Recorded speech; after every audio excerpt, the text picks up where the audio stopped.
नमस्कार मंडळी, मी रोहिणी तुमचं सगळ्यांचं स्वागत करते आपल्या चॅनलवरती. आणि आजचा व्लॉग म्हणजे खूप दिवसानंतर व्लॉग अपलोड करते मी. आणि हा व्लॉग ज्या दिवशी मी हॉस्पिटलमध्ये ॲडमिट होण्यासाठी जाणार होते डिलिव्हरीसाठी, तर त्या दिवशीचा आहे. आदल्या दिवशी डॉक्टरकडे जाऊन आल्यानंतर डॉक्टरनी सांगितलेलं उद्या ॲडमिट व्हायचं असेल ना तर काहीही न खाता पिता उद्या सकाळी 8 वाजता ॲडमिट व्हा म्हणून. मग सकाळी लवकर उठलो, सगळं आवरलं, देवाला नमस्कार केला आणि त्याच्यानंतर हळदी कुंकू लावलं मम्मीने आणि मग आम्ही हॉस्पिटलला जाण्यासाठी निघालो. तसं पुण्यात असताना ना 6 एप्रिल मला तारीख दिली होती, पण इथल्या डॉक्टरांनी अजून 4 दिवस वाट बघू म्हणून सांगितलं होतं.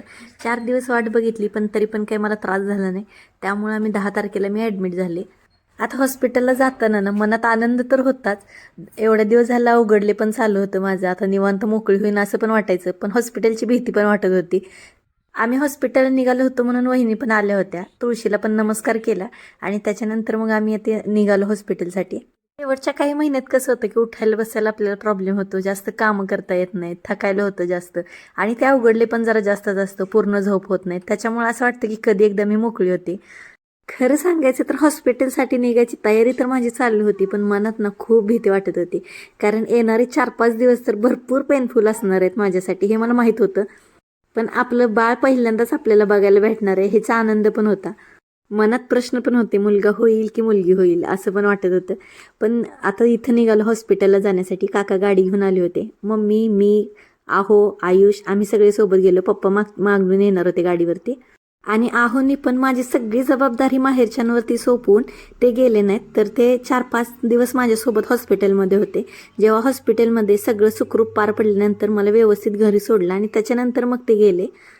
आता हॉस्पिटल जसं जवळ येत होतं ना तसं मनात असं नाही का भीती वाटत होती जास्त. स्वामींचा जप माझ्या मनात चालूच होता. अगदी ऑपरेशन थिएटरमध्ये जाईपर्यंत, डिलिव्हरी होईपर्यंत माझ्या मनात श्री स्वामी समर्थांचा जप चालू होता. आणि जेव्हापासून माझी प्रेग्नेन्सी राहिली ती शेवटच्या डिलिव्हरीच्या 2 दिवस आधीपर्यंत मी व्हिडिओ अपलोड करत राहिले होते, त्यामुळे हे 9 महिने कसे गेले ते समजलेच नाहीत. पण आता येणारे 4-5 दिवसाची मात्र मला भीती वाटत होती. आता ऑपरेशन राहणं, स्टिचेसचं पेन राहतं, इंजेक्शन, सलाईन ह्या सगळ्याची भीती वाटत होती.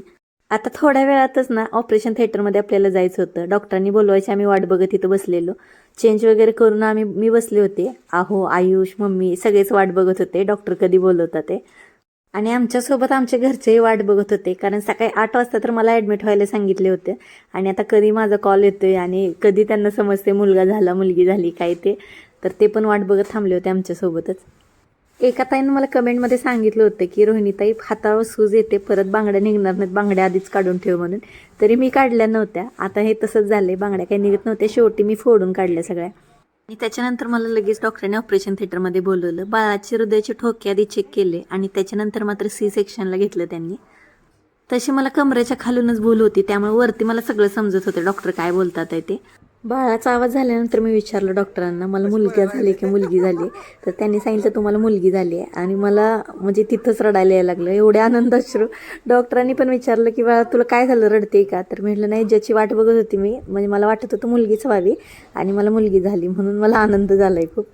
बाहेर पण जाऊन जेव्हा डॉक्टरांनी सांगितलं मुलगी झाली आहे, आहो ना तसं भरून आलं होतं. आणि माझ्या पप्पांची पण इच्छा होती की मला मुलगीच व्हायला पाहिजे. आता इथं वैभव मामाचं मिठाई वाटायचं चालू आहे, भाची झाली म्हणून. आणि वैभव भैयाला पण आता काही दिवसापूर्वीच मुलगा झाला आहे बरं का. मला मुलगी झाल्यामुळे माझ्या घरचे म्हणजे सासरचे आणि माहेरचे दोन्हीकडे खूप खुश होते सगळे.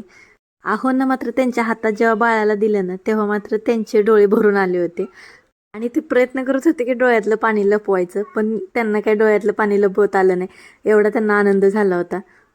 आणि तुमच्या बऱ्याच जणांच्या कमेंट पण होत्या की रोहिणीताई तुला मुलगी होईल म्हणून, आणि फायनली तसंच झालं, मुलगी झाली. आणि मुलगी झाली ह्या खुशीमध्ये ना नंतर आम्ही व्हिडिओ घ्यायचं विसरूनच गेलो. आणि त्याच्यानंतर मला जे पेन होत होतं ना ते पण मी म्हणजे आनंद एवढा होता की ते काय वाटलं नाही मला त्रास होतोय त्याचं.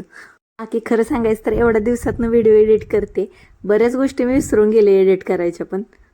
आणि तुमच्या भरपूर कमेंट येत होत्या म्हणून हा व्हिडिओ मी अपलोड केला. आणि तसं मी जसं म्हणलं एडिट करायचं मी बऱ्याच गोष्टी विसरून गेले, पण जसं जसं मला जमेल तसं एखाद दुसरा व्हिडिओ मी तुमच्यासोबत शेअर करत राहीन. तर चला भेटूया पुढच्या ब्लॉगमध्ये. बाय.